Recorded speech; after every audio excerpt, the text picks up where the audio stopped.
राम राम किसान साथियों आज हम बात कर रहे हैं हल्दी की खेती के बारे में।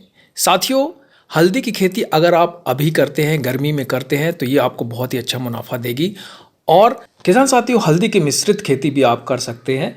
देखिए, जैसे मैदानी क्षेत्र अगर है तो वहाँ पर आप मिर्ची या अन्य फसलों के साथ आप इसको लगा सकते हैं। अरहर, सोयाबीन, मूंग, उड़द, इन फसलों के साथ भी आप चाहें तो इन्हें लगा सकते हैं।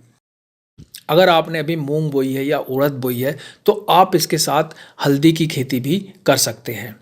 और अगर खेत खाली नहीं है तो आप इसे खेतों के मेढ़ों में भी लगाकर अच्छा खासा उत्पादन ले सकते हैं, क्योंकि सबसे अच्छी बात यह है कि हल्दी को ज़्यादा धूप की आवश्यकता नहीं पड़ती है। ये एक बोनस फसल है किसान साथियों, इसे आप दूसरी फसलों के साथ भी आसानी से कर सकते हैं। तो क्यों ना हम इसका फ़ायदा उठाएं। तो अभी समय है किसान साथियों, आप हल्दी की खेती कर सकते हैं। तो हल्दी की खेती के बारे में हम आपको पूरी विस्तृत जानकारी दे रहे हैं। इसका जलवायु कैसा होना चाहिए, भूमि की तैयारी कैसी करनी है, खाद और उर्वरक कौन से देने हैं, कौन सा स्प्रे करना है, कीटों से हमें कैसे बचाना है, खरपतवार दूर कैसे करना है, सारी जानकारी हम इस वीडियो में आपको देंगे। ऐसी जानकारी देंगे ताकि आप अच्छा उत्पादन लें और आपको लाभ हो। साथियों, हल्दी की खेती आप अवश्य करें। देखिए किसान साथियों, हल्दी का जो सबसे उचित समय होता है उसको बुवाई का, वो होता है अप्रैल से मई। हल्दी की खेती के लिए हम बात करें कि खेत किस तरीके का होना चाहिए, माटी किस तरीके की होना चाहिए। तो साथियों, हल्दी के उत्पादन वैसे तो आप सभी प्रकार की मिट्टी में कर सकते हैं, माटी में कर सकते हैं, परंतु अगर हमें अच्छा उत्पादन लेना है तो इसके लिए पीएच मान जो है 5 से 7.5 करीब होना चाहिए। हल्दी की खेती के लिए दोमट मिट्टी जिसमें जीवांश की मात्रा अधिक हो, ये बहुत ही कारगर रहती है। देखिए, अगर पानी का जमाव ज़्यादा आपके खेत में हो रहा है और पानी वाली मिट्टी है तो आप वहाँ पर ये खेती बिल्कुल भी ना करें। किसान साथियों, बात करें कि हल्दी की खेती की तैयारी हमें कैसे करनी है, बोने की विधि क्या है, और हमें कितनी बीज लेना है, और हमें कितना प्रकंद लेना पड़ेगा, कितनी मात्रा लगेगी, तो आइए हम बताते हैं। साथियों, खेत की बुआई करने से पहले आपको क्या करना है, 4 से 5 जुताई कर लेना है। उसमें पाटा चलाकर आपको मिट्टी को भुरभुरा बना लेना है और समतल कर लेना है।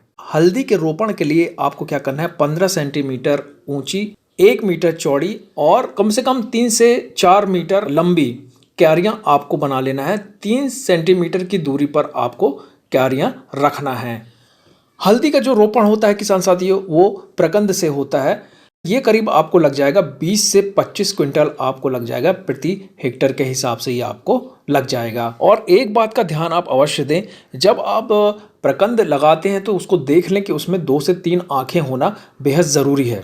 अब इसको हमको उपचारित कैसे करना है, तो आप क्या करें, आप 0.25% आप ले लें, इंडोफिल ले लें, और M45 घोल में आप कम से कम इसको 30 मिनट तक डुबा कर रखें और उपचारित कर लें। अगर प्रकंद आपको कुछ टूटे फूटे या सड़े गले नज़र आते हैं तो उन्हें हमें अलग कर देना है। अब देखिए किसान साथियों, 5 सेंटीमीटर गहरी नाली, 30 सेंटीमीटर कतार से कतार और 20 सेंटीमीटर प्रकंद की दूरी रखकर हमको इसका रोपण करना है। और जब आप इसका रोपण कर दें उसके बाद आप मिट्टी से नालियों को अच्छी तरीके से ढक दें। अगर हम खाद और उर्वरक की बात करें तो आपको क्या करना है कि 20 टन कंपोस्ट या गोबर की सड़ी हुई खाद आप ले लें और प्रति हेक्टेयर के दर से इसको आप जमीन में मिला दें।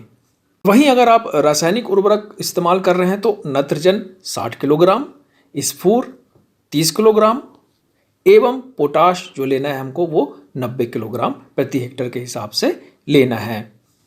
स्फूर की पूरी मात्रा हमें लेनी है और पोटाश जो हमको लेना है उसकी आधी मात्रा हमको लेना है, वो हम मिलाएंगे रोपण के समय जमीन में हमको मिलाना है। नत्रजन की आधी मात्रा रोपण के 45 दिन के बाद, और जो शेष आधी नत्रजन पोटाश की मात्रा है वो 90 दिनों के बाद हमें मिट्टी में हमें डालना है। अगर हम हल्दी की प्रजातियों की बात करें तो सबसे पहले सोनाली, यह 230 दिन के अंदर लगभग पककर तैयार हो जाती है और इसका उत्पादन 270 क्विंटल प्रति हेक्टर के हिसाब से ये हो जाता है। इसके बाद हम बात करेंगे सुरमा। यह भी किसान साथियों कम से कम 250 दिन के अंदर पककर तैयार हो जाती है और इसका उत्पादन 300 क्विंटल प्रति हेक्टर होता है। अगली जो किस्म है वो है रोमा, और पीताम्बरा, कस्तूरी, CL327, CL326। ये कुछ खास किस्में हैं जो जल्दी पक जाती हैं और अच्छा उत्पादन देती हैं। अब बात करते हैं कि हल्दी में हमें सिंचाई कब करनी है। देखिए, इसके लिए क्या है, हल्दी की फसल में आपको करीब 20 से 25 हल्की सिंचाई करना बेहद ज़रूरी होता है। गर्मी के टाइम पे हमको शुरुआती दौर पे हमको 7 दिन के अंतराल में पानी देना बहुत ज़रूरी है। वहीं ठंड में आपको क्या करना है कि कम से कम 15 दिन के अंतराल में हमको पानी देना है। अब बात करते हैं कि हल्दी में कौन से कीट लगते हैं और हम उससे कैसे बचाव कर सकते हैं। शूट बोरर ये क्या करता है किसान साथियों कि तना, जो हल्दी के जो पौधे का तना होता है और जो अंदर का जो प्रकंद होता है उसमें ये छेद कर देता है और जिससे धीरे धीरे पौधा मुरझाने लगता है। इसके लिए आपको क्या करना है, 0.05% आपको डाइमिथोएट या फास्फोमिडान का छिड़काव आपको करना है। इससे ये पूरी तरीके से नियंत्रण हो जाता है। अब बात करें कि हमारी फसल कितने दिनों में तैयार हो जाती है और हमें कब खुदाई करना चाहिए। तो देखिए, हल्दी की फसल जो है वो लगभग 7 से 10 महीने में कंप्लीट हो जाती है। देखिए लेकिन ये कैसे पता चलेगा कि हमारी फसल तैयार हो गई है, कंद बराबर बन गए हैं। उसके लिए क्या है, आप देखें कि जब आपके पौधे की पत्तियां पीली पड़ने लगें और पौधे मुरझाने लगें तो आपको समझना है कि ये हमारी फसल तैयार हो गई है। और साथियों, एक बात ज़रूर ध्यान दें, आप खेतों में या अगर आप मेड़ में कर रहे हैं तो आप ये ज़रूर देखें कि कहीं आपके पौधे में कोई कीड़े तो नहीं लग रहे हैं या कोई किसी तरीके की बीमारी तो नहीं। अगर ऐसा है तो उसे हमें पौधे को नष्ट कर देना चाहिए। किसान साथियों, अगर ये वीडियो आपको पसंद आता है तो हम अगला वीडियो बनाएंगे जिसमें हम ये बताएंगे कि आपको हल्दी का भंडारण कैसे करना है, ज़्यादा से ज़्यादा दिन तक आप उसे रखकर किस तरीके से धीरे धीरे बेच सकते हैं। वीडियो पसंद आया है किसान साथियों तो एक लाइक ज़रूर कर दीजिएगा।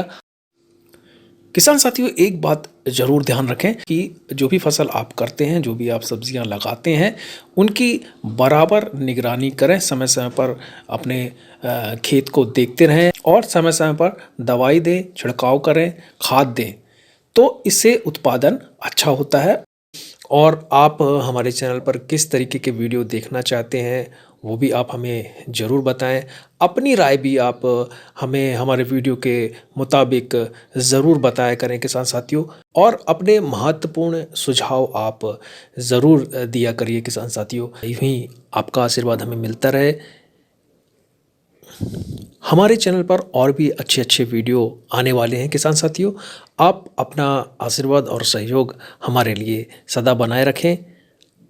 किसान साथियों, आपने बेहद ही कम समय में जो हमारे चैनल को आपने प्यार दिया है उसके लिए हम आपसे दिल से धन्यवाद कहते हैं। और अगर आप हमारे चैनल पर पहली बार आए हैं तो हमारे चैनल को ज़रूर सब्सक्राइब कर लीजिएगा। हम आपके लिए ऐसे ही महत्वपूर्ण वीडियो लेकर आते रहेंगे, वो भी बिल्कुल निःशुल्क। आप सभी का धन्यवाद।